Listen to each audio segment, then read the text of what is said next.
സാറേ, സാറ് ലക്ഷ്മീപുരം കൊട്ടാരത്തിലെ ബന്ധുക്കളിൽപ്പെട്ടവരാരെങ്കിലും ആണോ? അല്ല, അങ്ങനാണെങ്കിൽ അവർ കാർ അയക്കേണ്ടതാണല്ലോ. അതെ, അല്ല, ഞാൻ അവിടെ ഒരു ഇന്റർവ്യൂവിന് പോവാ. പാട്ടുവാദ്യൻ, ആസ്ഥാന സംഗീത വിദ്വാൻ എന്ന് പറയും. താനെന്താണോ ഈ കാര്യം നേരത്തെ പറയായിരുന്നത്? എന്താ പ്രശ്നം? എടോ, മേലാൽ അങ്ങോട്ട് ഇന്റർവ്യൂ എന്ന് പറഞ്ഞ് പോകുന്ന ഫാദർമാരെ ഒറ്റ ഒരുത്തനെ എന്റെ ഈ വണ്ടിയെ കയറ്റിയാലെന്ന് പറഞ്ഞാൽ കോലൊടിച്ചിട്ടതാ.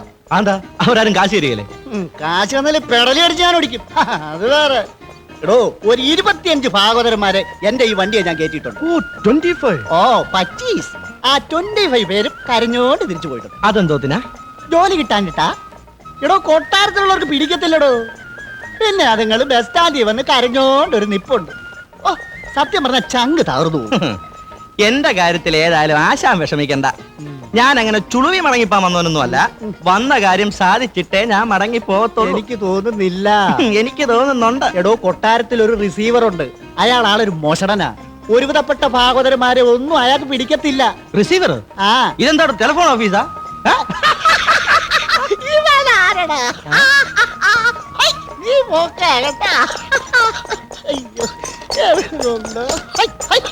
ഇളിക്കാതെ കാര്യം പറ. എന്താ അവിടുത്തെ പ്രശ്നം? എടോ, തമ്പുരാനും തമ്പുരാട്ടിയും മരിക്കുമ്പോ ലക്ഷ്മി തമ്പുരാട്ടിക്ക് 1.5 വയസ്സാ. അടുത്ത ബന്ധുക്കളെ ഒന്നും തമ്പുരാന് വിശ്വാസമില്ലായിരുന്നത് കൊണ്ട് മരിക്കുന്നതിന് ഒരാഴ്ച മുമ്പേ തമ്പുരാൻ ബിൽപത്രം എഴുതി രജിസ്റ്റർ ചെയ്തു. ഓഹോ. എന്തെങ്കിലും കാരണവശാൽ തമ്പുരാനും തമ്പുരാട്ടിക്കും അപകടം സംഭവിച്ചാൽ ലക്ഷ്മി തമ്പുരാട്ടിയെ സർക്കാരിന്റെ മേൽനോട്ടത്തിൽ വളർത്തണമെന്നാ എഴുതി വെച്ചിരിക്കുന്നത്. അതിന്റെ ആഫീസറാ ഈ റിസീവർ. അത് പറ. കുട്ടിയുടെ ജീവനും ഭീഷണി ഉള്ളത് കൊണ്ട് വിദ്യാഭ്യാസം പോലും വീട്ടിനുള്ളിൽ വെച്ച പ്രായപൂർത്തിയാവാതെ കൊട്ടാരത്തിന് പുറത്തു പോലും അയക്കരുതെന്നാ എഴുതി വെച്ചിരിക്കുന്നത്. അതുകൊണ്ട് പഠിത്തമെല്ലാം കൊട്ടാരത്തിന് അകത്ത് വെച്ചല്ല. അതിനവിടെ ഇംഗ്ലീഷ് വാദ്യാര്, ഡാൻസ് വാദ്യാര് ഒക്കെ ഉണ്ട്. തന്റെ ഈ പാട്ട് പതിയപ്പെടും. അതല്ല ആശാനെ, ഇതൊരുമാതിരി വിക്രമാദിത്യ കഥയിലെ വേതാളം പറഞ്ഞ പോലുണ്ടല്ലോ. രാജകുമാരിയെ പൂട്ടിയിട്ട് വളർത്തുക, 18 വയസ്സാവുമ്പോ തുറന്നു വിടുക. ഇതെന്താ ആശാനെ, 20-ാം നൂറ്റാണ്ടല്ലേ? കൊന്നുകളഞ്ഞതല്ലോ തമ്പുരാനെ തമ്പുരാട്ടിയെ. ഓ, താവഴിപ്പെട്ട ഏതോ ഒരുത്തൻ വിഷം കൊടുത്ത് കൊന്നുകളഞ്ഞല്ലേ. അവനാര്? ഏതോ ഒരുത്തൻ. അവനെ അവസാനം തൂക്കി കൊന്നു. എന്താ ഇപ്പോഴങ്ങോട്ട് പോകണ്ടെന്ന് തോന്നുന്നു? അങ്ങനെയൊന്നുമില്ല. അല്ല ആശാനെ, ഈ തമ്പുരാട്ടിയെ കണ്ടാരെങ്ങനെ ഇരിക്കും? ഞാൻ കണ്ടിട്ടില്ല. സുന്ദരിയായിരിക്കണം. അതുകൊണ്ടാണല്ലോ മറ്റേ ഭാഗവതരുടെ ജോലി പോയത്. എന്താ?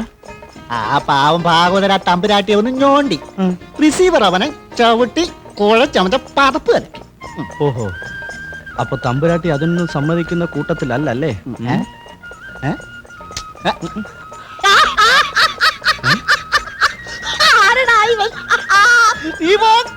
നിന്റെ ഗവിയാണോ ഗവി? നീ മരുന്നും കാലേ പോക്ക.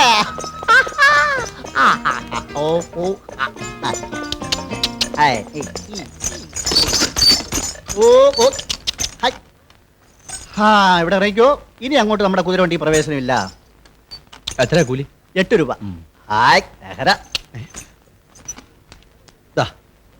ചില്ലറ ഇല്ലല്ലോ. പേഴ്സിലുണ്ടോ നോക്കാം.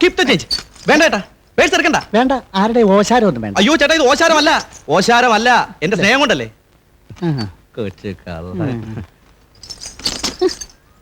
ആരടാ ഇവൻ?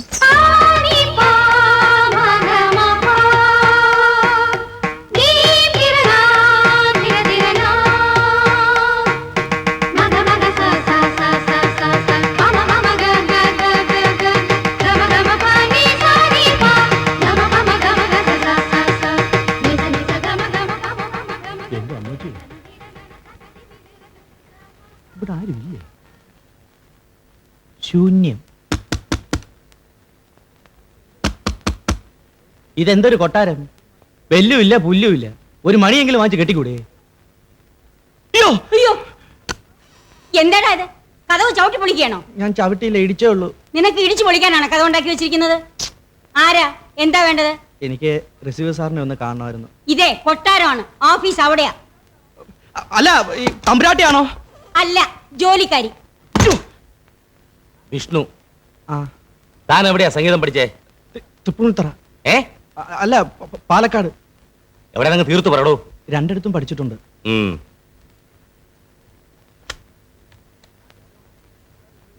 ആ ജാനുവമ്മേ, തമ്പുരാട്ടി കുളി കഴിഞ്ഞാ ഹാളിലേക്ക് വരാൻ പറ. ഒരു പാട്ടുപാതര് വന്നിട്ടുണ്ട്. ആ ഡാൻസറെ വിളിച്ചോ. ആ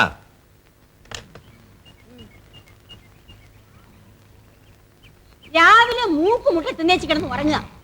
ഡാൻസറെ,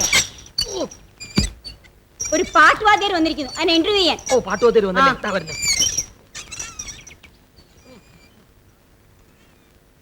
കലാകാരൻ താമസിക്കുന്ന മുറിയിൽ ഉണക്ക ഇംഗ്ലീഷ് പാദ്യർ എന്തിനു വന്നു ചോദിക്കാനും അതങ്ങ് നേരിട്ട് ചോദിച്ചാ മതി. രാവിലെ എന്നെ കൊണ്ട് തന്തയ്ക്ക് വിളിപ്പിക്കരുത്. Bloody fool rascal. എന്താടാ നോക്കുന്നത് ഡെഡി ഡാൻസർ? തന്റെ ഭാഷയിൽ സംസാരിക്കാൻ എന്റെ സംസ്കാരം എന്നെ അനുവദിക്കുന്നില്ല. എന്തുകൊണ്ട്? ഞാൻ കലാമണ്ഡലത്തിന്റെ സൃഷ്ടിയായതുകൊണ്ട്. എന്താടാ ഇളിക്കുന്നത്? അല്ല, ഈ കലാമണ്ഡലത്തിൽ സൈക്കിൾ യജ്ഞം പഠിപ്പിക്കുന്നുണ്ടോ? സൈക്കിൾ യജ്ഞത്തിനും സർപ്പയജ്ഞത്തിനും ഡാൻസ് കളിച്ചു തന്ന തെരുവ് കൂത്താടി I am a English graduate. You mind it? ആ അന്നദാതാവായ പൊന്നുതമ്പുരാന്റെ തൃക്കൈയിൽ നിന്നും പട്ടും വളയും വീരശൃംഖലയും നാട്യ തിലകോത്തമൻ എന്ന ബഹുമതിയും രണ്ട് കൈയും നീട്ടി മേടിച്ച അതുല്യനായ കലാകാരനാണടാ ഞാൻ. അല്ല, നിന്നെ പോലെ ഉച്ചക്കഞ്ഞിക്ക് വേണ്ടി മാത്രം 5ാം ക്ലാസ് വരെ പഠിച്ചവനല്ല ഈ ഞാൻ. ഓ ഗോഡ്, തളാങ്കു തരികടാ തോം.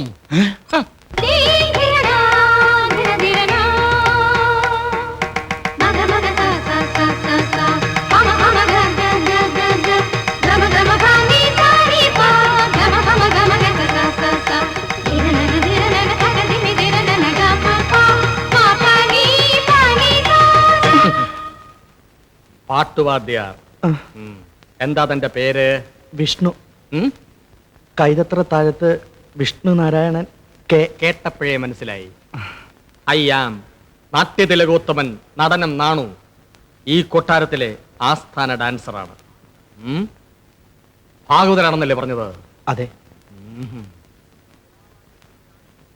16,008 രാഗങ്ങളും സ്വായത്തമാണോ? അയ്യോ സാർ, ഈ 16,008 അതൊക്കെ മനുഷ്യസാധ്യമാണോ? ഒരു 10-30 എണ്ണം നല്ലോണം അറിയാം. ബാക്കിയൊക്കെ തിയററ്റിക്കലായിട്ട് 16,008 രാഗങ്ങളിൽ 30 എണ്ണം അറിയാമെന്ന് നാട്യതിലകവും ഗാനഭൂഷണവും ഒരുമിച്ച് പാസ്സായ ഞാൻ ഇവിടെ ഉള്ളപ്പോ അല്പജ്ഞാനിയായ ഇവനെ ഇവിടെ ആവശ്യമുണ്ടോ? ഉണ്ടല്ലോ. ഇയാൾ 2 മാസം തമ്പുരാട്ടിയെ സംഗീതം പഠിപ്പിച്ചിട്ട് തമ്പുരാട്ടി വാതുറന്നാൽ വെള്ളിയെ വീഴൂ. Silver is falling. That is silver. നിർത്തണേ. താൻ പാടം വന്ന പാടിച്ചു. റബ്ബാട്ടി പോരും. ഓ, She's on the way.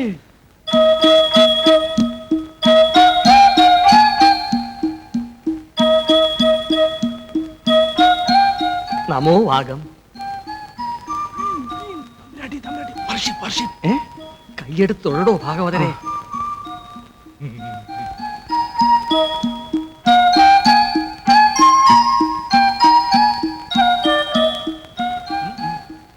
വിളിച്ചോണ്ട് നിൽക്കാതെ പാട്. Sound of music, man. എടാ പാട്. Yes, please sing a scene. Yeah. പാടത്തെ തമ്പുരാട്ടി.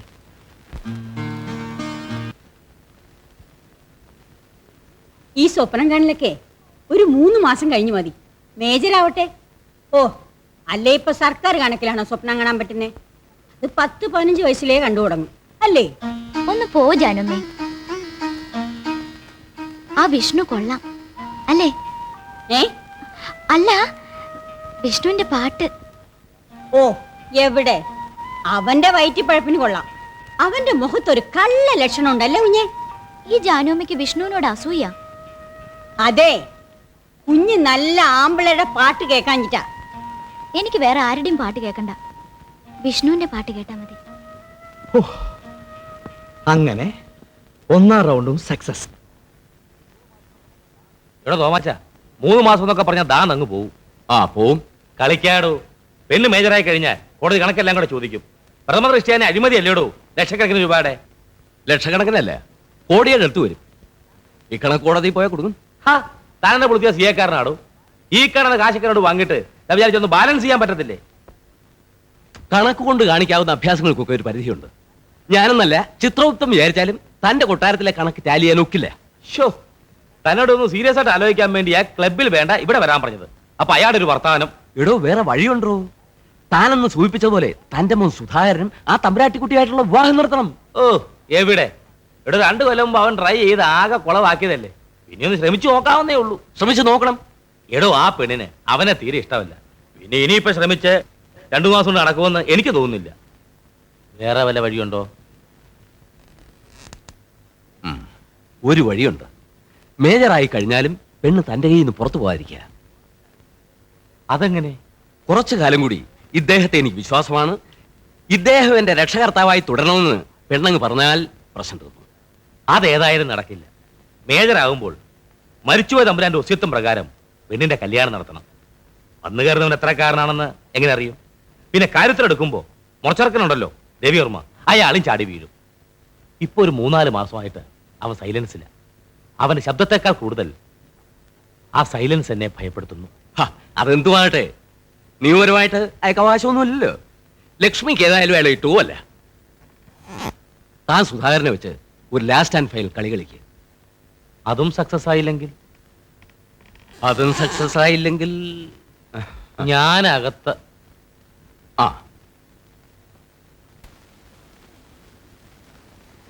മതി അങ്കിൾ. കഴിക്കൂട്ടി. അയ്യോ, എനിക്ക് മതി. പോരാ, നോക്കി ഈടെയായിട്ടേ നല്ല ക്ഷീണമുണ്ട്. ഇല്ല ജാനുവമ്മേ? അത്ര ക്ഷീണമുണ്ടോ? ഉണ്ട്. നിങ്ങൾ ഓട്ടക്കുറവാന്ന് കൂടി കൂട്ടിക്കോളൂ. സുധാരൻ വന്ന് കാണുമ്പോഴേ അവൻ എന്നോടെ പിണങ്ങും. മോളുടെ കാര്യത്തിലൊക്കെ വലിയ ശ്രദ്ധയവന്. സുധാകരനെ കുറിച്ച് പറഞ്ഞു വന്നപ്പോഴാണ് ഒരു കാര്യം ഓർത്തത്. അവനിപ്പോ എവിടെയാണെന്ന് അറിയാവോ? അറിയില്ല. അയ്യോ, നിങ്ങളോടല്ല പറഞ്ഞത്. അവന്റെ കത്തുണ്ടായിരുന്നു. അവൻ മൂകാംബിയിൽ ഭജനവിരിക്കുക. ജാനുവമ്മ ഇപ്പൊ എന്തെങ്കിലും കാണിച്ചായിരുന്നു? ഇല്ല. കാണിക്കണോ? വേണ്ട. ഭജനവിരിക്കുന്ന ആർക്ക് വേണ്ടിയാണെന്ന് അറിയാവോ? അതല്ലേ അതിന്റെ രസം. മോക്ക് വേണ്ടി. എനിക്ക് വേണ്ടിയോ? 2-3 മാസം കൂടി കഴിയുമ്പോ മോള് മേജറാകുകയല്ലേ. സ്വന്തമായിട്ട് ജീവിതമൊക്കെ തുടങ്ങുമ്പോ ആത്മമൂലം കൊടുക്കണേന്ന് ദേവോട് പ്രാർത്ഥിക്കുന്നുണ്ടെന്ന് അവൻ പറഞ്ഞത്. മോളെ കൂടി കൊണ്ടുപോകണമെന്ന് അവനുണ്ടായിരുന്നു. 2-3 മാസം കൂടി കഴിയുമ്പോ നിങ്ങൾക്ക് ഒരുമിച്ച് അങ്ങോട്ട് പോകാമല്ലോ, അല്ലേ? പ്രസാദം കുങ്കുമം ഒക്കെ അവൻ കൊണ്ടുവരും. അയ്യോ, മോളെന്താന്ന് കഴിക്കാത്ത? എനിക്ക് വിശപ്പില്ല. അയ്യോ, അത് പറഞ്ഞാൽ പറ്റത്തില്ല. മോളെ ഒരു ഇഡലി കഴിക്കേ. മോളെ ഒരു ഒറ്റ ഇഡലി.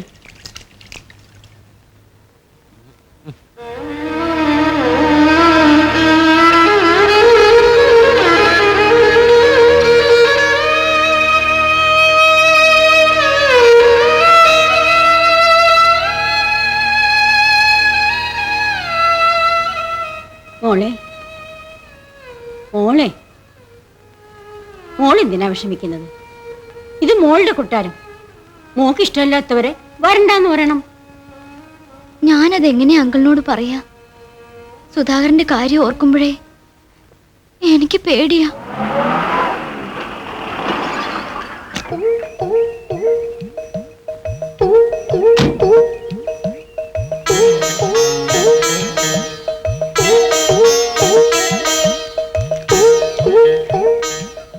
ആരാടാ ഇവൻ? ഭക്തകുചേലനോ അതോ ഭക്ത മാർക്കണ്ഡേയനോ? സന്തോഷമായോ? കൂടുതൽ വല്ലതും വേണോ? വേണ്ട, നന്നായി വരട്ടെ. അയ്യോ, തളാങ്കുതരികിടതോ, ഇത് സുധാകരനല്ലേ?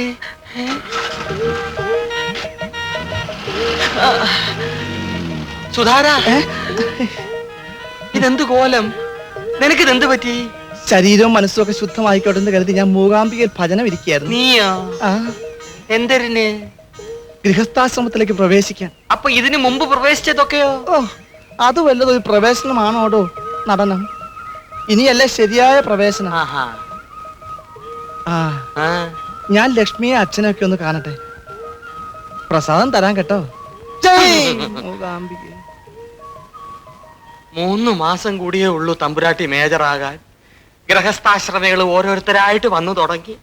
എന്റെ കാര്യം വൃത്തികെട്ടവൻ. അച്ഛാ,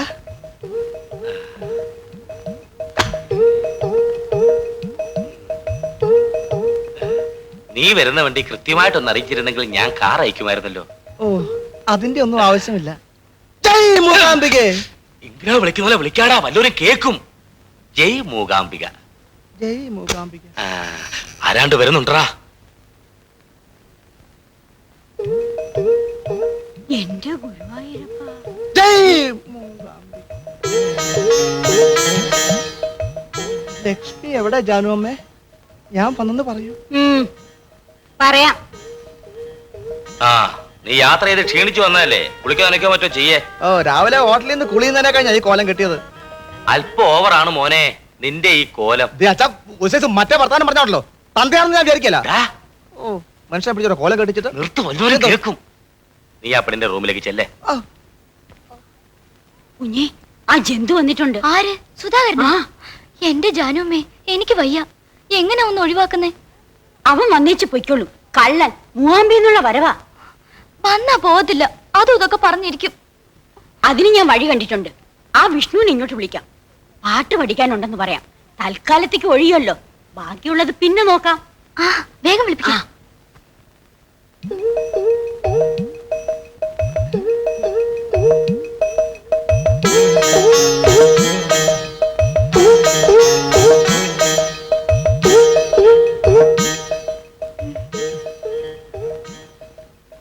ഞാൻ പിന്നെ കഴിച്ചോളാം. മൂകാംബികല്ലേ? ഞാനും പിന്നെ കഴിച്ചോളാം. നിങ്ങൾ സംസാരിച്ചുകൊണ്ടിരിക്കണം, ഞാൻ ഇപ്പൊ വരാം. ഇരിക്കൂ സുധിയേട്ടാ, ഇരിക്കൂ. എന്താ വിളിച്ചത്? സുധിയേട്ടൻ. ആശ്വാസമായി. കഴിഞ്ഞ തവണ നമ്മൾ തമ്മിൽ കണ്ടപ്പോ എന്നെ എന്താണ് വിളിച്ചതെന്ന് ഓർമ്മയുണ്ടോ ലക്ഷ്മിക്ക്? ഇറങ്ങടാ പട്ടി ഇവിടുന്ന്. ലക്ഷ്മി, ലക്ഷ്മി പ്ലീസ് ശബ്ദം ഉണ്ടാക്കരുത്. മിണ്ടി പോരുത്. എടാ ജനമേ, ഐ എം സോറി. മാറാ അങ്ങോട്ട്. കുഞ്ഞേ, ജാനുമ്മ, ഇവൻ എന്നെ. ജനമേ, ഞാനൊരു കളിതമാശ കാണിച്ചതല്ലേ. എടാ വാക്കിന് കൊച്ചു പെമ്പിള്ളേരെ മുറി കയറി അവരുടെ തുണി വലിച്ച് കീറുന്നാണോ നിന്റെ കളി തമാശ? നിന്നെ ഇന്ന് ഞാൻ.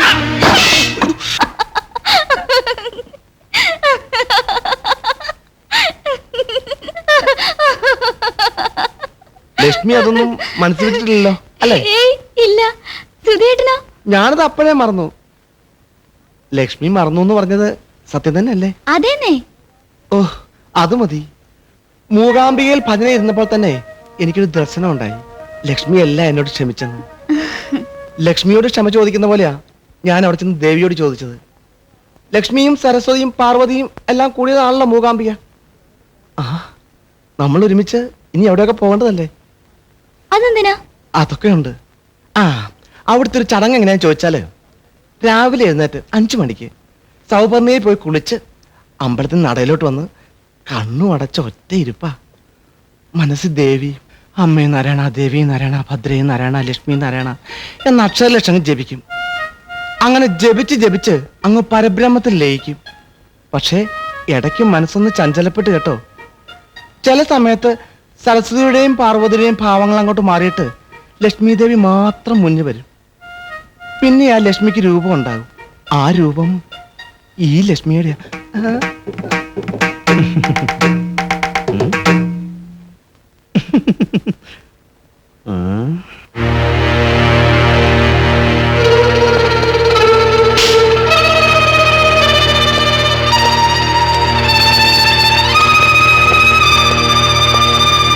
തന്നാരടോ? അയ്യോ പറയാൻ മറന്നു. ഇതെന്റെ പാട്ട് സാറാ. വിഷ്ണു. വിഷ്ണു വിഷ്ണു, ഇത് അങ്കിളിന്റെ മകനാ, സുധിയേട്ടൻ. അറിയാം, ഞാൻ നേരത്തെ കണ്ടിട്ടുണ്ട്. തനിക്ക് എങ്ങനെ എന്നെ അറിയാം? നമ്മൾ എവിടെയോ വെച്ച് കണ്ടിട്ടുണ്ട്. ഞാൻ ഓർക്കുന്നില്ല. പക്ഷെ ഞാൻ ഓർക്കുന്നുണ്ട്. എന്നാ ഞാനല്ല, വേറെ ഏതെങ്കിലും. അല്ല അല്ല, അത് സാറ് തന്നെയാ. എന്റെ മുമ്പിലുണ്ട്. അല്ല അന്നാ കാറില് കാറില് കാറില് കാറില് എവിടെ വെച്ച? കാറിന്റെ അകത്ത് വെച്ച്. ഏത് കാറില്? സാർ എന്നാ മൂവാമ്പി ഒന്നില്ലായിരുന്നോ? അന്ന് തൊഴാൻ വന്നു. ആ ശരി ശരിയാ. ഞാനേ എന്റെ ഫ്രണ്ടിന്റെ കാറിലാ മൂവാമ്പിയെ പോയത്. ഞാൻ ഉണ്ടായിരുന്നു. ഞാൻ സാറിനെ നിങ്ങളെ പാട്ട് പഠി, പാട്ട് പഠി, പഠി കുട്ടിയെ പഠി. ഇല്ല പാട്ടില്ല, എന്റെ ത്രോട്ട് അത്ര ശരിയല്ല. ഇല്ല പാടി പാടി ശരിയായി. പാടുമ്പോ ശരിയാവും. സാറേ, സാറിന്റെ പ്രസാദം. അതെ ഇവിടെ അത് നിങ്ങൾക്ക് കൊള്ളാം. കലാകാരന്മാർക്ക് ത്രോട്ടിനല്ല. കടുവയെ പിടിക്കുന്ന കിടുവയോ? Thank you very much. You are welcome. ഇതെന്റെ കടമയല്ലേ തമ്പുരാട്ടി? എന്താ അയാള് വിഷ്ണുവിനെ കണ്ട് പേടിച്ചത്? അത് പിന്നെ ഞങ്ങളൊരു വല്ലാത്ത സ്ഥലത്ത് വെച്ചൊന്ന് മീറ്റ് ചെയ്തു. വല്ലാത്ത സ്ഥലോ? അതെ, അങ്ങനെ പറയാൻ കൊള്ളാത്ത സ്ഥലങ്ങളും. പറയാൻ കൊള്ളാത്ത സ്ഥലോ? അതെ, അങ്ങനെ പറയാൻ കൊള്ളാത്ത സ്ഥലങ്ങളും പറയാൻ പാടില്ലാത്ത സംഗതികളൊക്കെ ഉണ്ട്. അത് ഞാൻ പിന്നീട് പറഞ്ഞുതരാം. തൽക്കാലം തമ്പുരാട്ടി അതറിയണ്ട, ഞാൻ പോയിട്ട് പിന്നെ വരാം.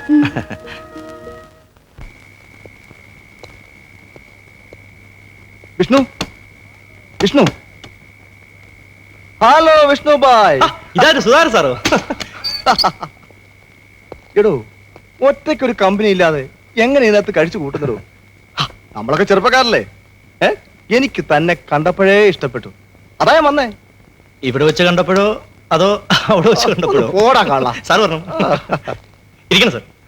എടോ, നമുക്കിന്നൊന്ന് കൂടിക്കളയാം. അയ്യോ, ഞാൻ മദ്യപിക്കാറില്ല. അത് കള. താൻ മദ്യപിക്കില്ല എന്ന് പറഞ്ഞത് കള്ളം. സത്യമായിട്ടും. ഓഹോ, അപ്പൊ പിന്നെ തനിക്ക് എന്തിലാ ഇൻട്രസ്റ്റ്? അത്താഴ പ്രശ്നിക്കാനാ സാറേ. വല്ലവും 2 സംഗീതം പറഞ്ഞു കൊടുത്ത് ആ കുഞ്ഞിന്റെ കണ്ണൊന്ന് തെളിയിക്കണം. എനിക്കും പിഴയ്ക്കണം, അത്രേ ഉള്ളൂ. ആ, അതൊക്കെ പോട്ടെ. എനിക്ക് തന്നോടൊരു കാര്യം സംസാരിക്കാനുണ്ട്. എന്താ സാർ? പലയിടത്ത് വെച്ചും പല മോശപ്പെട്ട സിറ്റുവേഷനിലും ചിലപ്പോ പല പെമ്പിള്ളേരുടെ കൂടെയും തന്നെ ഇനിയും കണ്ടത് വരും. അതൊന്നും ഇവിടെ പറഞ്ഞ് നാറ്റിക്കാതിരിക്കുക. ഇത്രയും റിക്വസ്റ്റ് മനസ്സിലായോ? ഇനിയും ഉണ്ട്. ആ ലക്ഷ്മിയെ ഞാൻ വിവാഹം കഴിക്കാൻ പോകുന്ന കാര്യം തനിക്കറിയാമല്ലോ. അവളുടെ മുമ്പിലും എന്റെ ഇമേജ് മോശമാക്കരുത്. ഇനി അതല്ല, അങ്ങനെ ചെയ്തേ അടങ്ങുമെങ്കിൽ ഞാൻ മഹച്ചേറ്റയാ, തെണ്ടിയാ, ആലവലാതിയാ. വെറുതെ തടി വിടക്കാക്കൾ എന്റെ വിഷ്ണു.